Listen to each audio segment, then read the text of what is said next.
मैंने आपको last video में बताया था इलेक्ट्रोड पोटेंशियल क्या होता है। एक गैल्वेनिक सेल में, इलेक्ट्रोकेमिकल सेल में दो कंपार्टमेंट्स थे, एक तरफ ऑक्सीडेशन हाफ सेल, एक reduction half cell. Oxidation half cell में जो इलेक्ट्रोड है उसकी टेंडेंसी क्या है, लूज़ करने की, और दूसरी तरफ गेन करने की। जो इधर लूज़ कर रहा है लेफ्ट हैंड साइड, तो वो क्या करेगा, बोलेंगे उसको ऑक्सीडेशन पोटेंशियल। और उसको हम कैसे लिखेंगे, उसको हम ऐसे लिखेंगे E naught M to M N positive. That means कि ये अपना इलेक्ट्रॉन क्या कर रहा है, लूज़ कर रहा है, ये अपना इलेक्ट्रॉन लूज़ कर, इसे ऑक्सीडेशन पोटेंशियल बोलते हैं, ऐसे लिखते हैं। और इस रिप्रेजेंटेशन को रिडक्शन पोटेंशियल बोलते हैं। और इसका मतलब वो इलेक्ट्रॉन गेन कर रहा है, रिडक्शन मतलब गेन ऑफ इलेक्ट्रॉन, राइट। बिल्कुल सही बात है, ये तो तुम्हें समझ आ गया होगा। अब बात करते हैं, ये ABC हैं कोई, इनके ऑक्सीडेशन पोटेंशियल दिए हुए हैं और ये क्या है, रिडक्शन पोटेंशियल्स। अब मुझे कंपेयर करना है इनमें से, बताओ कौन है अच्छा गेन करने वाला, कौन है अच्छा लूज़ करने वाला। कुछ समझ सा नहीं आ रहा है ना। तो क्या करें, अगर ये ऑक्सीडेशन पोटेंशियल है, इनके साइन चेंज कर देंगे तो ये क्या बन जाएंगे, रिडक्शन पोटेंशियल। या इनके साइन चेंज कर देंगे, मतलब इस इक्वेशन को उल्टा कर देंगे तो वो क्या बन जाएगा, ऐसा होता है। तो अब मैंने ABC को देखो साइन चेंज कर दिए इन तीनों के, तो अब ये जो चीज़ है ये भी मैंने किस वे में लिख दी, इन तीनों के और इन दोनों के इलेक्ट्रॉन लेने की क्षमताओं के बेसिस पर, मतलब इस बेसिस पर रिडक्शन पोटेंशियल है अब ये सारे। अब हम बता सकते हैं, रिडक्शन मतलब गेन ऑफ इलेक्ट्रॉन, अब बता सकते हैं कि कौन अच्छे से इलेक्ट्रॉन लेगा। तो देखो इसकी सबसे बड़ी वैल्यू किसकी है, इसका मतलब ये है D है जो सबसे जल्दी इलेक्ट्रॉन लेगा, उससे कम ये। अब बताओ इन तीनों में से सबसे छोटी वैल्यू और सबसे बड़ी वैल्यू कौन सी है, सबसे बड़ी वैल्यू ये है C। इसका क्या मतलब है कि A B और C में से C में इलेक्ट्रॉन लेने की टेंडेंसी ज़्यादा है, उससे कम किसकी है, B की, और सबसे कम किसकी है, A। तो हमने क्या किया, जितनी भी वैल्यूज थे उन्हें दो अलग अलग वेव्स में नहीं, या एक ही वे में लिख लो, रिडक्शन पोटेंशियल या फिर ऑक्सीडेशन पोटेंशियल लिखो।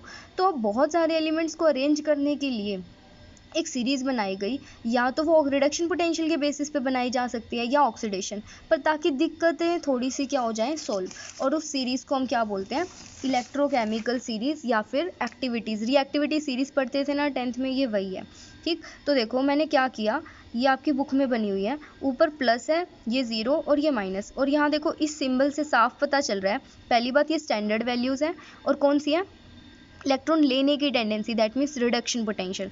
इसको इधर और इसको इधर लिखूं तो ये क्या बन जाएगी, इलेक्ट्रॉन देने की टेंडेंसी, और ये सारे, ये पूरी लाइन अपोजिट हो जाएगी, ठीक। तो the series in which various elements are arranged in decreasing order of their reduction potential और ऑक्सीडेशन पोटेंशियल, उसे क्या कहते हैं, एक्टिविटीज़ या इलेक्ट्रोकेमिकल सीरीज, ठीक है। ध्यान रखना ये जो मैंने लिखा है, we mostly use standard reduction potential values. Reduction potential देखो ये रहा, इलेक्ट्रॉन लेने की टेंडेंसी, रिपीट कर रही हूँ बार बार, तो ये ज़ीरो है, हाइड्रोजन की ज़ीरो होती है वैल्यू, बताऊंगी क्यों क्योंकि हाइड्रोजन इलेक्ट्रॉन ले भी सकता है और दे भी सकता है, इसीलिए। ऊपर प्लस है, जहाँ प्लस लिखा है ना, इसका मतलब जितना पॉजिटिव वैल्यू है ना, बड़ी वैल्यू, इसका मतलब इलेक्ट्रॉन लेने की टेंडेंसी ज़्यादा है, मतलब ऊपर वाला एलिमेंट जल्दी से इलेक्ट्रॉन लेके अपना क्या करवा लेगा, रिडक्शन। तो देखो टेंडेंसी टू गेन इलेक्ट्रॉन, तो वो रिडक्शन करवाएगा। जितनी वैल्यूज़ नेगेटिव हैं, नेगेटिव मीन्स नो, इलेक्ट्रॉन लेने की टेंडेंसी नहीं है, तो क्या करने की है, देने की। भाई वैल्यूज़ जितना नेगेटिव की तरफ नीचे जाएंगे ना, जितना नीचे जाएंगे, इसका मतलब लेने की क्षमता नहीं है, तो देने की क्षमता ज़्यादा है, तो tendency to lose electron is more, undergo oxidation. यहाँ से भी देख लो, जितना ऊपर जाएंगे इलेक्ट्रॉन लेने ईजी है, जितना नीचे आएंगे इलेक्ट्रॉन गेन करना डिफिकल्ट है। अगर गेन करना डिफिकल्ट है तो क्या करना आसान है, लूज, ठीक है। इसे हम क्या बोलते हैं, इलेक्ट्रोकेमिकल सीरीज। अब एक बात बताती हूँ, जो आपको मैंने सेल सिखाई थी आपको, दो कंपार्टमेंट्स होते हैं, उसको हम इस तरीके से भी लिख सकते हैं, और इसे क्या बोलते हैं, रिप्रेजेंटेशन ऑफ सेल। जो इस तरफ वाला कंपार्टमेंट था, याद करो, जिंक किस में चेंज होता था, जिंक के आयंस में, और इस तरफ राइट हैंड साइड में कॉपर किस में चेंज हो रहा था, कॉपर के आयन में। तो इस ऐसे लिखा जाता है। इसको पढ़ते कैसे हैं, इसका मतलब है Zn क्या बन रहा है, Zn2+, वो सॉल्ट ब्रिज ऐसे रिप्रेजेंट करते हैं 2 स्लैश से, और Cu2+ किस में चेंज हो रहा है, Cu में। और देखो ये वही रिएक्शंस है जो मैंने पहले बताई थी, Zn किस में चेंज हो रहा था, Zn2+, और Cu2+ किस में चेंज होता था, Cu। ये ऐसे ही लिखनी है आपको। इसको M, ये क्या बना रखा है, ये जनरल इक्वेशन है, इसको देख सकते हो, इधर कैथोड है, ये एनोड है, ये ऑक्सीडेशन हो रहा है, यहाँ रिडक्शन हो रहा है, ठीक, और ये रिएक्शंस है। तो इसे बोलते हैं रिप्रेजेंटेशन ऑफ सेल। अब ये हमें आगे काम आएगी। अब हमने इलेक्ट्रोड पोटेंशियल पढ़ लिया क्या होता है, एक इलेक्ट्रोड का एबिलिटी कि वो लूज करेगा एक की किसी एक इलेक्ट्रोड की एबिलिटी। अब ये पूरी कौन होती है, एक सेल होता है सेल, इस पूरी सेल की एबिलिटी उसे क्या बोलते हैं, सेल पोटेंशियल। ये आपको ये डेफिनेशन बाद में बताऊंगी, पहले इसकी डेरिवेशन समझो और ये फॉर्मूलाज कैसे आए वो भी पता चल जाएंगे। ठीक है, अभी मैंने आपको क्या बताया, या तो हम ऑक्सीडेशन पोटेंशियल लिख सकते हैं या रिडक्शन पोटेंशियल। हाँ, ऑक्सीडेशन पोटेंशियल की साइन चेंज कर दो तो वो रिडक्शन पोटेंशियल बन जाएगा, ये पता होना चाहिए। ठीक है, ओके। तो आप देखो ध्यान से इसकी डेरिवेशन, ये क्या है हमारा, ये जिंक और कॉपर वाली रिएक्शन लिखी हुई है। इस कंटेनर में जिंक है और इस कंटेनर में कॉपर है। जिंक इलेक्ट्रॉन लूज करता है, कॉपर लेता है, तो इसका क्या हुआ, ऑक्सीडेशन, और इसका क्या हुआ, रिडक्शन। तो इसका ऑक्सीडेशन लूज करने की क्षमता और इसकी गेन करने की क्षमता है। तो पूरे सेल का पोटेंशियल कैसे लिखेंगे, इन दोनों को जोड़ दो, इन दोनों के पोटेंशियल्स को। तो देखो ई नॉट सेल, स्टैंडर्ड कंडीशन मतलब 1 बार प्रेशर, 298 केल्विन टेम्परेचर, दोनों में 1 मोलैरिटी के सॉल्यूशन। हम स्टैंडर्ड की बात करेंगे पहले। तो ई नोट सेल कैसे निकालेंगे, पूरी सेल का भी मैंने क्या बताया, जिंक वाले का पोटेंशियल और कॉपर वाले के पोटेंशियल को जोड़ दो। तो ये क्या है, ध्यान से देखो, ये ऑक्सीडेशन पोटेंशियल है और ये क्या है, जबकि रिडक्शन पोटेंशियल। पर मैंने अभी क्या सिखाया था, या तो सबके रिडक्शन पोटेंशियल देख लो या ऑक्सीडेशन पोटेंशियल, दोनों को मिक्स मत करो। तो देखो बस मैंने इसका साइन चेंज कर दिया आगे, ताकि ये भी रिडक्शन पोटेंशियल मिल बन जाए और ये भी रिडक्शन। देखो ये दोनों रिडक्शन पोटेंशियल है जो इलेक्ट्रोकेमिकल सीरीज में दिए रहते हैं। ठीक है, हमने ये क्यों किया, ताकि एक चीज़ चले एक टाइम पे। और मैंने बताया था साइन चेंज करने से ये भी हो जाता है। इसको आगे लिख दो, इसको पीछे लिख दो। अब ये कौन सी वाली साइड है, ये कैथोड वाली साइड है, और ये वाली कौन सी साइड है, ये एनोड वाली साइड है। तो ई नोट सेल का फॉर्मूला क्या बन गया, ई नोट सी माइनस ई नोट ए, कैथोड माइनस एनोड। देखो ये मैंने बता रखा है, ये ऑक्सीडेशन पोटेंशियल है ना, इसका ऑक्सीडेशन हो रहा है, और ये अब मैंने क्या बना दिया, रिडक्शन पोटेंशियल। तो ऑक्सीडेशन पोटेंशियल का साइन चेंज कर दो तो वो क्या बन जाता है, रिडक्शन पोटेंशियल। देखो ये मैंने बिकॉज लिखा हुआ है, बिकॉज इसके लिए, इस वाली लाइन के लिए। तो हमारे पास ई नोट सेल का फॉर्मूला क्या आ गया, ई नोट सी माइनस ई नोट ए, कैथोड माइनस एनोड। ठीक है, अब इसकी डेफिनेशन, ये भी रिडक्शन पोटेंशियल है और ये भी रिडक्शन पोटेंशियल है। याद करो मैंने अभी बताया, मैंने दोनों की रिडक्शन पोटेंशियल बना दिए हैं। तो इसका मतलब ई सेल क्या होता है, दोनों हाफ सेल्स के रिडक्शन पोटेंशियल्स का डिफरेंस। अब यहाँ डिफरेंस बोलेंगे, ऐड नहीं बोलेंगे, जैसे यहाँ मैंने ऐड बोला। ऐड कब बोलेंगे, जब इसका ऑक्सीडेशन पोटेंशियल और इसका रिडक्शन पोटेंशियल। ठीक, पर दोनों के रिडक्शन पोटेंशियल्स का डिफरेंस हमें क्या देता है, पूरे सेल का पोटेंशियल एबिलिटी। तो अब तुम पढ़ सकते हो सेल पोटेंशियल क्या होता है, या ईएमएफ क्या होता है, the difference between electrode potentials of 2 half cells, यानी रिडक्शन पोटेंशियल की बात की गई है। ठीक है, उसे सेल पोटेंशियल या वोल्टेज कहते हैं। ठीक, इसकी यूनिट क्या होगी, सेल पोटेंशियल की वोल्ट, क्योंकि मिस्टर वोल्ट ने इसके बारे में पढ़ाया था। और इसका सिंबल क्या है, ई सेल। अगर यहाँ पे ए लिख दो तो वो ए कैथोड का है, सी लिख दो तो कैथोड का है, ई सेल मतलब पूरी सेल का। तो ई सेल बराबर ई सी माइनस ई ए। इसी को इलेक्ट्रोमोटिव फोर्स भी कहते हैं। इसका मतलब कि अभी करंट बहना शुरू नहीं हुआ था, तो दोनों में कितना अंतर था सेल का। सेल पोटेंशियल का मतलब होता है कि दोनों के इलेक्ट्रोड पोटेंशियल में कितना अंतर है, भाई इसका कितना और इसका, इन दोनों के बीच में डिफरेंस। ठीक है, उसे बोलते हैं सेल पोटेंशियल। और ये स्टैंडर्ड कंडीशंस में इसे बोलते हैं स्टैंडर्ड सेल पोटेंशियल या स्टैंडर्ड ईएमएफ। ठीक है, अब जैसे देखो जिंक का standard cell potential, sorry electrode potential -0.76 volt होता है और इसका 0.34। तो क्या तुम दोनों में डिफरेंस नहीं निकाल सकते कि भाई दोनों में कितने का अंतर है। एक बात बताओ, उतनी तेजी से करंट नहीं बहेगा जितना ये डिफरेंस ज़्यादा होगा। एक तरफ बहुत ज़्यादा पानी है, बहुत ज़्यादा, और एक तरफ बहुत ही कम पानी है, तो ज़्यादा पानी कम वाली साइड तेज़ी से कब जाएगा, जब दोनों की कंसंट्रेशन में क्या होगा, डिफरेंस है ना। तो इसी तरीके से ये करंट तेज तब भागेगा ना जब दोनों के इलेक्ट्रोड पोटेंशियल में अंतर क्या होगा, ज़्यादा। तो ये डिफरेंस जितना ज़्यादा होगा उतनी तेज़ी से और जल्दी जल्दी करंट भागेगा और देर तक भागेगा। ठीक है, इसी को हम सेल पोटेंशियल बोलते हैं। अब हम बात करते हैं इलेक्ट्रोड पोटेंशियल आते कहाँ से। ये जो टेबल आपको दिख रही है, ये देखो ये वाली टेबल, ये कहाँ से आई, एक बार वो बता रही हूँ, फटाफट सुन लो एक बार। देखो एक होता है standard hydrogen electrode. Hydrogen electrode क्या होता है, हाइड्रोजन की इलेक्ट्रोड। अब हाइड्रोजन तो गैस है, तो कैसे बनाओगे, तो कंटेनर ले लो, क्योंकि एक इलेक्ट्रोड किस में डिप करने से इलेक्ट्रोड मानी जाती है, जब वो अपने सोल्यूशन में क्या हो जाती है, डिप।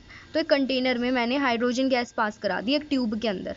ठीक है, क्योंकि वो तो गैस होती है। उसके अंदर उसी का क्या रख दिया, सोल्यूशन, HCl का सोल्यूशन ले लो, H2SO4 का सोल्यूशन ले लो, पर सोल्यूशन लेना पड़ेगा, क्यों, ताकि उसमें क्या होंगे, H आयंस।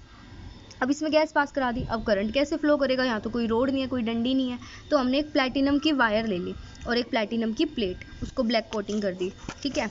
तो अब ये क्या लगा दिया हमने, वायर से जोड़ दिया। अब ये एक तरह की रोड बन गई, इलेक्ट्रोड बन गई। अब इसको देखो, इस तार को हम कनेक्ट करेंगे। अब सबसे पहले हाइड्रोजन में एक इलेक्ट्रॉन होता है, तो वो इलेक्ट्रॉन लूज भी कर सकता है और गेन भी कर सकता है, इसीलिए उसकी जो मैंने अभी आपको सिखाई थी इलेक्ट्रोड पोटेंशियल, उसकी वैल्यू कितनी होती है, 0 वोल्ट्स, क्योंकि वो लूज भी कर सकता है और गेन भी कर सकता है। तो ये लिखा है electrode potential of hydrogen is 0 because hydrogen has equal tendency to lose और गेन इलेक्ट्रॉन। अब ध्यान से सुनिएगा, जो हाइड्रोजन है अगर वो इलेक्ट्रॉन लूज करेगा तो कैसे लिखेंगे, देखो एक कंटेनर के अंदर यहाँ HCl का सोल्यूशन है, तो H आयंस घूम रहे हैं, ऊपर से हम कौन सी गैस पास करा दी, हाइड्रोजन, और यहाँ पे हमने इसको किससे जोड़ दिया, एक तार से जोड़ दिया। अब देखते हैं कि सबसे पहले वो इलेक्ट्रॉन लूज कैसे करेगा। इसमें जो हाइड्रोजन गैस है, मतलब H का जो एटम होगा कोई, वो अपना एक इलेक्ट्रॉन लूज कर देगा। अगर इसमें जो गैस छोड़ रहे हैं वो अपना एक इलेक्ट्रॉन लूज कर दे, वो जो एटम्स हैं, ये मॉलिक्यूल पहले एटम बनेगा, अगर वो एटम अपना इलेक्ट्रॉन लूज कर दे तो लूज होकर इस तार में से किसी और को देने के लिए वो चला जाएगा और वो खुद H+ बन के इस सोल्यूशन में गिर जाएगा। जैसे याद करो, जिंक अपना इलेक्ट्रॉन छोड़ के Zn2+ बनता है, बिल्कुल वैसे ही हाइड्रोजन गैस का H अपना इलेक्ट्रॉन छोड़ के क्या बन जाएगा, H+। तो ये एनोड की तरह काम करेगा, एनोड की तरह। तो वो H इलेक्ट्रॉन छोड़ के H+ बन के सोल्यूशन में गिर जाएगा, और H कुछ नहीं होता है इसलिए H2 लिखेंगे, इसके आगे हाफ लगा दो तो ये H ही माना जाएगा। दूसरा टॉपिक, अगर ये जो हमारी है हाइड्रोजन इलेक्ट्रोड है, इसका जो हाइड्रोजन गैस है यहाँ H+, अगर ये देखते हैं कि ये इलेक्ट्रॉन लेता है तो क्या करता है, मान लो इस बार तार से इलेक्ट्रॉन जा नहीं रहे, तार में इलेक्ट्रॉन आ रहे हैं, तो ये जो H+ है इलेक्ट्रॉन को लेके क्या बन जाएगा, हाइड्रोजन, इसको ऐसे लिखेंगे, और हाइड्रोजन गैस इसमें बढ़ जाएगी। जैसे याद करो, कॉपर 2+ आयंस इलेक्ट्रॉन रिसीव करके क्या बन जाते हैं, कॉपर, और वो चढ़ जाते हैं कॉपर की रोड पे, तो इसको ऐसे लिखा जाएगा। इसका मतलब हाइड्रोजन इलेक्ट्रॉन लूज भी कर सकता है और गेन भी। नीचे देखो इसमें क्या बताया गया कि जो हाइड्रोजन है अगर वो एक मोर रिएक्टिव चीज़ के साथ जुड़ेगा, तब पता है वो जो तार मैंने ऊपर जोड़ी हुई थी, तो वो इलेक्ट्रॉन लेना शुरू कर देगी, तो ये चीज़ लूज़ करेगी और ये क्या करना शुरू कर देगा, लेगा, और लेगा तो कैसे माना जाएगा, कैथोड। अगर एक काम और कर सकते हैं, अगर इसको मैंने एक लेस रिएक्टिव चीज़ के साथ जोड़ दिया, तो यहाँ पे ये क्या करेगा, इलेक्ट्रॉन खुद लूज़ करेगा इसके सामने, तो जब ये लूज़ करेगा तो क्या बन जाएगा, एनोड, ये लूज़ कर रहा है, और ये गेन करेगा तो क्या बन जाएगा, कैथोड। तो हमने ये जो तार जोड़ रखा था, अब इसको इस तरफ कंटेनर रख, मतलब ये लूज़ करेगा तो ये तार में से जाएंगे इलेक्ट्रॉन, तो ये एनोड बन जाएगा। अगर ये किसी से गेन कर रहा है तो इस तार में करंट आएगा, मतलब इलेक्ट्रॉन आएंगे, तो ये किसकी तरह काम करेगा, कैथोड। तो ये एनोड कैथोड दोनों की तरह काम कर सकता है। अब मैं आपको बताती हूँ वो वैल्यूज़ कैसे आई। तो अब देखो ध्यान से, अभी मैंने आपको सेल पोटेंशियल बताया था ना कैसे निकालते हैं, E0 C - E0 A, derivation भी बता दिया, रिपीट कर लेना अगर समझानी तो। मान लो ये कोई कंटेनर है और ये कैथोड की तरह काम कर रहा है, सपोज मान लो, ठीक है। अब यहाँ पे आपको वो मिल जाएगी वोल्टेज, तो क्या करेंगे, E0 सेल का फॉर्मूला ये होता है, E0 सेल आपको तो वोल्ट मीटर में दिख जाएगा, जो भी यहाँ पे एमीटर वोल्ट मीटर लगा है। हाइड्रोजन का क्या होता है, 0, यहाँ पे वो कैथोड की तरह काम कर रहा है, इसका नहीं पता तो निकाल लेंगे। देखो एग्जाम्पल, इस पे ऊपर ना किसी ने ये दिखा दिया 0.76 वोल्ट, इसका 0 है, इसका x मान लो, तो x की वैल्यू ये आ गई, ये जिंक की वैल्यू होती है ऐसे। तो इस तरीके से ये पूरी टेबल, ये जो पूरी टेबल है ना, इसकी वैल्यूज़ ऐसे ही आई हैं, हम हाइड्रोजन को कनेक्ट कर देते हैं तो वैल्यू आ जाती है। अब एक क्वेश्चन है बुक में, फर्स्ट क्वेश्चन पढ़ो कि आप स्टैंडर्ड इलेक्ट्रोड पोटेंशियल Mg2+ से Mg का कैसे निकालोगे। भाई कैसे निकालेंगे, इसको हम एक हाइड्रोजन इलेक्ट्रोड से जोड़ देंगे। हाइड्रोजन इलेक्ट्रोड से जब जोड़ेंगे ना, तो पता है क्या होगा, उस पे वोल्टेज पे कुछ नंबर आएगा, ठीक है, ओवरऑल वोल्टेज आ जाएगी, सेल पोटेंशियल आ जाएगा, ठीक। हाइड्रोजन का 0 है तो फॉर्मूले में पुट करो, आप निकाल लो, ठीक है। तो जब निकला तो Mg की वैल्यू देखो ये आई हुई है -2.36। तो इस तरीके से हम क्या निकाल लेते हैं, इलेक्ट्रोड पोटेंशियल, ठीक है। अब ये जो सेकंड क्वेश्चन है कि कॉपर सल्फेट के सॉल्यूशन को जिंक के बर्तन में रख सकते हैं कि नहीं, तो अब हम नेक्स्ट वीडियो में पढ़ेंगे इलेक्ट्रोकेमिकल सीरीज़ जो सीखी है, यानी कि इस सीरीज़ की क्या महत्व है, इससे क्या होगा, और बहुत ही डिटेल में, ठीक है, नेक्स्ट वीडियो में बताऊंगी। ओके।